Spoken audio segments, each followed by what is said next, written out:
നമസ്കാരം. Raf talk ഫുട്ബോളിലേക്ക് എവർക്കും സ്വാഗതം. വെറും 14 മിനിറ്റാണ് നെയ്മർ ജൂനിയർ കളിക്കളത്തിലുണ്ടായിരുന്നത്. അതിനിടയ്ക്ക് അദ്ദേഹം 3 ചാൻസുകൾ ക്രിയേറ്റ് ചെയ്തു.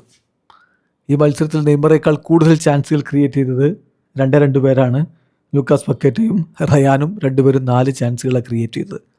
So that's the importance of Neymar junior.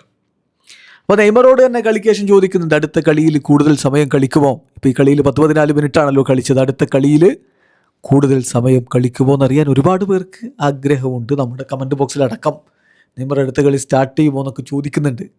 അപ്പോൾ നെയ്മറോട് തന്നെ ഇന്ന് കളിക്ക് ശേഷം ആ ചോദ്യം ചോദിക്കുന്നു. അദ്ദേഹത്തിൻ്റെ മറുപടി, physically I am doing well, ഫിറ്റാണ്. അതോടൊപ്പം തന്നെ ഒരുപാട് വർക്കുകൾ ഞാൻ ഈ ദിവസങ്ങളിൽ ചെയ്തിട്ടുണ്ട്. ഞാൻ ഏതാണ്ട് 30 ദിവസക്കാലത്തിലധികമായിട്ട് കളിക്കളത്തിന് പുറത്താണെങ്കിൽ പോലും അതിലൊരു 25 ദിവസവും ഫിസിക്കൽ ട്രെയിനിങ്ങിന് വേണ്ടിയാണ് ഞാൻ ചിലവാക്കിയത്. So I am in good shape. എനിക്ക് കളിക്കാൻ പറ്റും, എത്ര സമയവും കളിക്കാൻ പറ്റും. So I want to play more minutes. എനിക്ക് കൂടുതൽ മിനിറ്റുകൾ കളിക്കണം. ഇതുപോരാ, എനിക്ക് കൂടുതൽ മിനിറ്റുകൾ കളിക്കണം. പക്ഷേ ആ തീരുമാനമെടുക്കേണ്ടത് കോച്ചാണ്. കോച്ചിൻ്റെ തീരുമാനമാണ് എന്നെ എത്ര സമയം കളിപ്പിക്കണം എന്നുള്ളത്. ഞാൻ സ്ക്വാഡിൻ്റെ ഭാഗമായിട്ടാണ് ഇവിടെ ഉള്ളത്.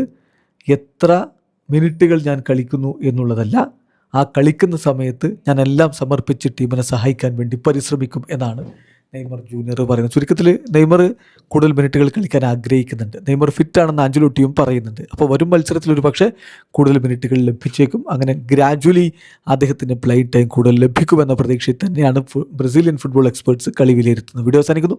ഫുട്ബോൾ ലോകത്തെ കൂടുതൽ വിശേഷങ്ങളുമായി റഫ്ലക്സ് വീണ്ടും എത്താം.